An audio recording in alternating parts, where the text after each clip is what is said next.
Welcome to AP Chemistry at Hononegah High School. Today we'll be looking at our Part 2 of our Chapter 16 notes, dealing with information from Section 16.4 and 16.5, dealing with pH. A lot of this you're going to recall from pre-AP, so hopefully today's a fairly easy chunk. But there are a few new things that you need to understand. First off, pH is defined as the negative base 10 logarithm of the concentration of the hydronium ion. Basically what that means is the pH scale is based upon actual concentrations of H3O plus in water. And remember, this is an equilibrium reaction. We talked about this yesterday, where water self-ionizes to make, through equilibrium, H3O plus and OH minus. And basically what happens is as the H3O plus concentration increases, you become more acidic. Well, as an equilibrium reaction, when that goes up, it shifts equilibrium left, and this ends up going down. So really, one of the things we're going to look at is a relationship between H3O plus and OH minus. But pH itself is designed to try and make numbers related to this concentration, our H3O plus concentration, more normal and easier for people to understand and use. And it's a logarithm scale, which means it's a base 10 scale. And remember the basic idea behind logarithm, don't make it any more complicated than you need to. Logarithm is what power you need to raise 10 to equal the number you're looking at. So if we had 1 times 10 to the negative 4th, what power would we have to raise 10 to equal that? That would be the logarithm that we're talking about here. So pH is really designed to try and make these very, very small numbers for these concentrations much more normal and easy to use. Now, if you're going to try and make it more normal and you're dealing with small numbers, when you take the log of small numbers like 1 times 10 to the negative 4th, you end up getting a negative number. So we take the negative log of it to make it more normal. So if you want to calculate the pH of a substance, you need to know its H3O plus concentration. Take the negative log of that and you'd have your pH value. Now, if you want to go in the other direction, if you know what your pH value is and you want to calculate the concentration of your hydronium, you would do the reverse. So it's going to be the anti-log of the negative. And when you're plugging these in your calculator, if you understand that typically our concentrations are very low numbers and our pH values are going to be somewhere between 0 and 14, you'll know when you make a mistake, and it's usually about that negative sign. So make sure you're looking at what your numbers mean. It will make it make more sense. So if you have the pH, you take the anti-log of the negative of the pH to get the H3O plus concentration. So to calculate your hydronium. Now one thing, and I'm going to mention this a couple of different times today because it's kind of a part really of every problem.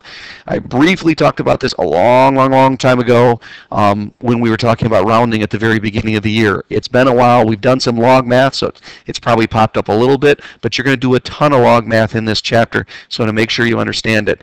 With logarithms, rounding in significant figures is a little bit odd, so you have to understand this is exactly how it's done. What you're going to do is, if you look at your concentration, it has 2 significant digits. When you change that to a pH or a pOH when we get into that, so if you've got a concentration and you're taking the negative log of it to get a p-value, you go to the same number of decimal places as you had sig figs. And that's something you constantly want to look at. And remember, K values that we're going to use in this chapter, because we're going to get into K again, KAs and KBs, basically it's the KC of acids and bases. They're experimentally determined numbers that are written to significant digits as well. So sometimes it's your concentration that limits you, sometimes it's your K value. So you always evaluate your numbers at the beginning. And one of the things I strongly recommend you do is you identify, okay, how many sig figs do I have?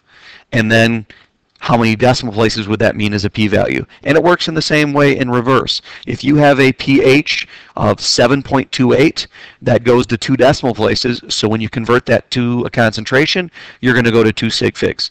So the number of sig figs equals the number of decimal places when you do p-values. And in reverse, it's the same thing. So if you had 3 sig figs, 3 decimal places. 3 decimal places, 3 sig figs. And that's something we'll see at various times throughout this chapter. Now, in pure water, remember we talked about this a little bit yesterday at the end of notes with the autoionization of water. The H3O plus times the OH minus concentration has to equal 1 times 10 to the negative 14th. And in pure water, those two concentrations, H3O plus and OH minus, based on the stoichiometry are 1 to 1, so those two values are going to be equal to each other. So in pure water, the H3O plus concentration always equals the OH minus concentration. And therefore, if you take the square root, since 1 times the, if this is x, then that's also x. So to solve for x, you'd take the square root of 1 times 10 to the negative 14th. The H3O plus concentration in pure water would be 1.0 times 10 to the negative 7th. And the OH minus concentration in pure water would be 1 times 10 to the negative 7th. And this is the relationship that we end up exploiting in a number of problems. So this is one of the key relationships in the chapter, because there's going to be many instances where you're dealing with H3O plus concentrations, but what you really need is POH. So you end up converting to OH minus and getting your POH from that. So that's a relationship you're going to end up using as an equilibrium relationship. Remember, when one goes up, the other goes down, but their product still is 1.0 times 10 to the negative 14th. So in pure water, if the pH was 1.0 times 10 to the negative 7th, or I should say, if the H3O plus was 1.0 times 10 to the negative 7th, and we want to get the p-value of that, you'd take the negative log of it. And remember from last year, if your pH equals 7, you're neutral. If the pH is less than 7, you're acidic. If the pH is greater than 7, you are basic. So understanding that relationship on the p scale is vitally important. One way to easily think about this is, in general, we're dealing with numbers 0 to 14, although you can be slightly less than 0. Remember, this is the acid side and this is the base side. Think alphabetical order here. Anytime you can use alphabetical order to remember something, I highly advise it. So in this particular case, we know that less than 7 is going to be acidic. And remember, the greater you are away from 7, so the lower your pH value is, the more acidic you are. The greater the pH value, the less acidic you are. And with sig figs, notice 2 sig figs on my concentration here, 2 decimal places on my reported p-value. So don't forget rounding with logs. The pH will always have the same number of decimal places as the measurement had sig figs. So whatever your limiting sig fig number is from your measurements, that's going to determine how many decimal places you go, and vice versa. Okay, on the pH scale themselves, here you see some pHs of some various common substances. In the middle here, you have human blood and tears are pretty close to true neutral. They're just barely above the 7.0 in terms of pH. Milk, a little bit acidic, saliva even more, rain even more, and so on. So stomach acid, gastric juice, one of the most acidic things that is in our normal everyday life. And on the very basic side, you have things like NaOH and household cleaners being on the very basic side. So those are some of our most basic substances, are, sodium hydroxide like in Drano, or household bleach, or household ammonia, which is, in 409, and a lot of other cleaning things. So these are really some pH ranges of some various common everyday substances. Now, one thing you should be able to do is think in general sometimes about what your p-values are going to be given different concentrations. Remember the tie with log. So if you have a concentration of H3O plus is 1 times 10 to the negative 2, when you take the negative log of that, you're going to end up getting a pH equal to 2. So there's a relationship between what's going on with these two numbers and what you're going to get with p-values. So whenever you have a 1 times 10 to the whatever, your calculator really doesn't need to come into play, because you can make a rough approximation of where your pH is going to come in. So let's take a look at that with something that's not a nice whole number. Because if your pH was 5, that would be 1 times 10 to the negative 5th. If your pH was 6, that would be 1 times 10 to the negative 6th. What happens if it's partway in between? It's 5.5. Now, what I want you to do is take a look, think about the idea behind pHs, and make an estimate here. So since it's halfway in between, what do you think the estimated H3O plus or H plus concentration is going to be in this particular case? So first think it through and come up with an estimate. Literally, write down right now an estimate. Think about it, make your guess. A lot of people are going to think, okay, 5.5, That's halfway in between. But you need to understand something about p-values. Every change in 1 on the pH scale, so when we're going from 1 to 2 here, that's a change in 1. Notice that's a change in 10 on the H plus concentration. So every change in 1 is actually a factor of 10. So if your pH changes 2, that's not 20 times bigger, that's 10 times 10. 10 squared, it's 100 times bigger. So every pH change of 1 is a factor of 10. So what should your guess be? Well, honestly, since the way the math works on this type of relationship, when it's squared in this case, or I should say it's a factor of 10, you shouldn't guess halfway in between. You should guess it's going to be closer to the 1 times 10 to the negative 6 is 5.5.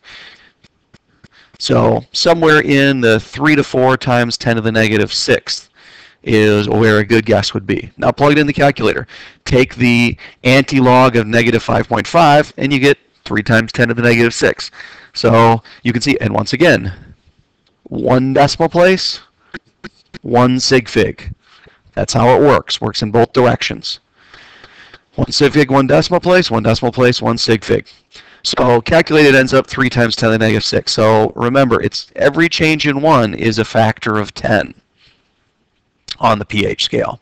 Now the P in pH tells us basically to take the negative log of. So pH means negative log of H. Well, that would work basically if you have hydronium ions. So in the case of pH, we'd be looking at the negative log of the hydronium ion, H plus or H3O plus. But there's also a pOH scale. Remember, H plus and OH minus, or H3O plus and OH minus, depending on how you look at it, those two things are tied together in equilibrium. So when one goes up, the other is going to be going down, and vice versa. So not only do we have H3O plus concentrations, but we have OH minus concentrations. If we take the negative log of that, then we get pOH. It's our related scale to the pH scale. So pH and pOH are connected to each other. And if we take the negative log of the kW, we end up getting the pKW, which is something you'll see from time to time in different problems. So sometimes we'll take the negative log or take the p-value of a K constant. Now, because remember this relationship I pointed out a minute ago, H3O plus times OH minus always equals 1 times 10 to the negative 14th.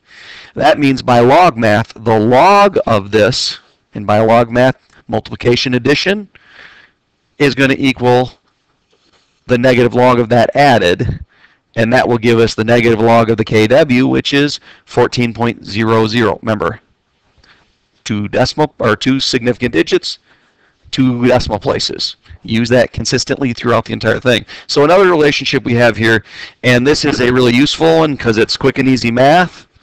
A lot of times we can avoid using this top relationship because if you know pH, you can always get H3O plus, and then we could use this top equation here to get OH minus. But a lot of times it's just easier if we know pH, subtract it from 14.00 to get your pOH, and then take the e to the negative pOH, and you quickly have your OH minus. So this is a quicker mathematical alternative to using that top equation. But these are two relationships which you're going to end up using and exploiting from time to time. So this top one and this bottom one are two that you should know. And in many situations, you can kind of avoid the top one by using the bottom one in the right way, if you remember your log math. Now, we'll take a little bit of time to look at how we actually measure pH. For less accurate measurements, one of the quickest, easiest things to do is to use a common indicator like litmus. It's basically a chemical that's been put on a sheet of paper, and depending on the color of that the litmus turns, it's going to tell you whether it's an acidic or basic environment. Now, litmus is actually the same chemical, and it has a base form and an acid form. So red litmus paper is in its acid form, so if you put it in a base, it will turn it blue. And blue litmus paper is litmus in its base form, so if you put it in acid, it's going to turn it red. So litmus paper comes in two varieties, red and blue, and it's the same chemical. It's just in one case it's weakly acidic when it's red, and weakly basic when it's blue. And then when you put it in the opposite, it makes it change colors. So a quick, easy way is to take red and blue litmus paper and dip it in. If they both end up blue, you know it's a base. If they both end up red, you know it's an acid. And if neither one change colors, you know you're right at neutral. So red actually turns at around a pH of 8. And the blue paper turns when it's below 5. So if it's turning red from blue, you know it's going to be less than 5 acidic. And if red turns blue, that's going to turn above 8, you know it's going to be slightly basic or basic. So there's a little in-between area here where it's not going to change. So that's why we always use two colors, a red and a blue. Both go blue, it's base. Both go red, it's acid. Neither one changes. We're somewhere in that neutral range. So that's one thing you can use is litmus paper, but that's not the only type of indicator. There are lots of other indicators that are out there. And what indicators are weak acids that undergo equilibrium reactions depending on whether they're in acidic or basic environment, or how acidic and how basic. And when they change, they go through a color change. So methyl violet, thymol blue, methyl orange, methyl red, these are all different types of chemical indicators. They're weak acids that have two different forms. In a more basic environment, they're one color. In a more acidic environment, they're in another color. And just like litmus changes in a certain range, so do these different indicators. They change at slightly different ranges. And the equilibrium reaction you're looking at is basically this. So you have your indicator, and it's going to have an acid form color and a base form color. So when this concentration goes up, equilibrium shifts left, and you go to your acid form. And when H plus is taken up by the presence of OH minus, and this concentration decreases, that's going to shift you to the right, and it's going to move to its base color form. And when that actual color change happens varies with each individual substance. So you can use multiple indicators to narrow down the pH. So you might use methyl violet. And if this is your target pH of the substance we're looking at, it's going to be violet. Well, all that really tells us is it's somewhat greater than probably 1.8.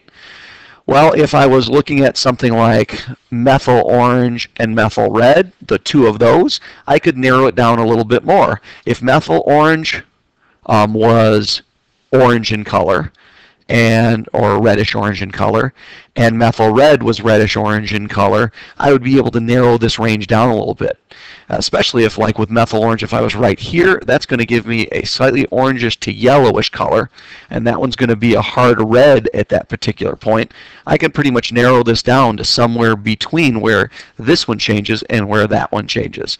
So you can use multiple indicators to kind of narrow down where your pH is to get it to within a limited range. There are also some types of pH paper that have a mix of chemicals on them, and that's exactly what they do. Based on the color, you can compare it to the scale to see approximately where your pH is. But if you really want to know your pH, the best way to use would be an instrument designed to measure pH. So for more accurate measurements, we basically use a pH meter. And that really looks at the voltage of the solution, because the amount of ions you have are going to be tied to the voltage of that solution when you pass electricity through it. And you can use that with a calibrated situation. So you don't just plug it in. You have to calibrate the instrument, and then you can more accurately measure pHs. But that's typically what we use if we want very accurate measurements, as a pH scale.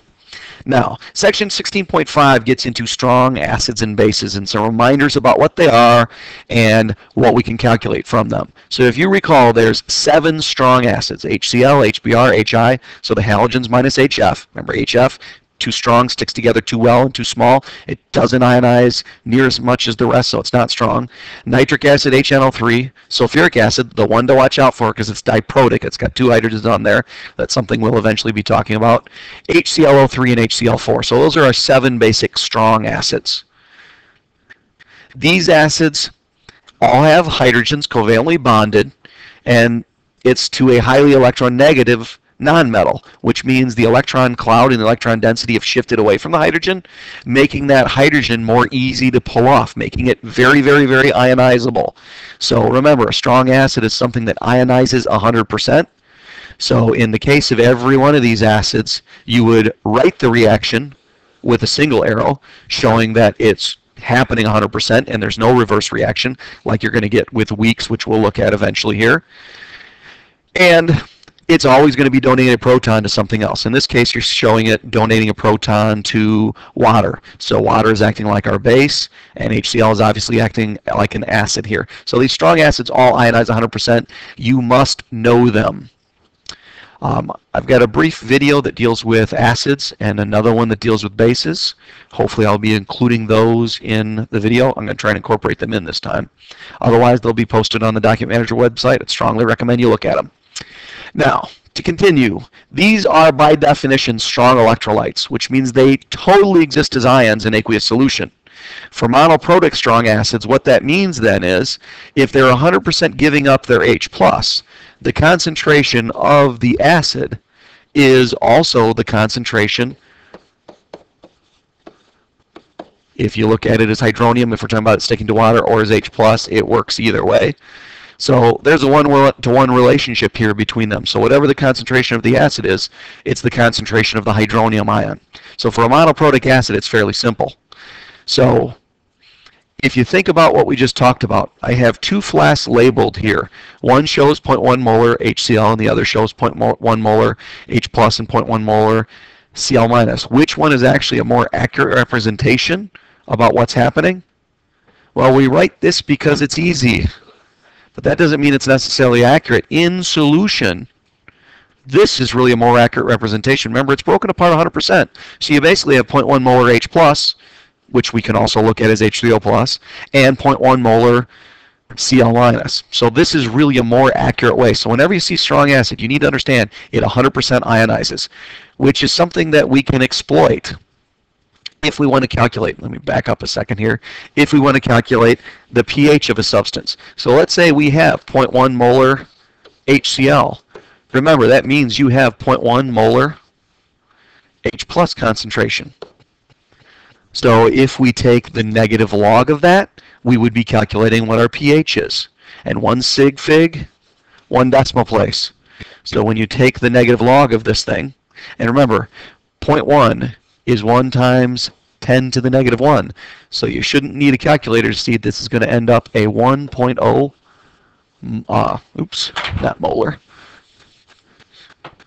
This is molar, and that's going to end up your pH 1.0.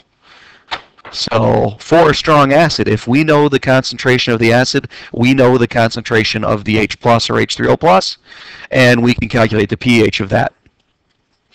Now, if it is a polyprotic acid, one thing to understand, there's one polyprotic acid in our list, H2SO4. You need to understand, in a polyprotic acid like H2SO4, only the first hydrogen ionizes 100%, and what you're really left with is also HSO4-.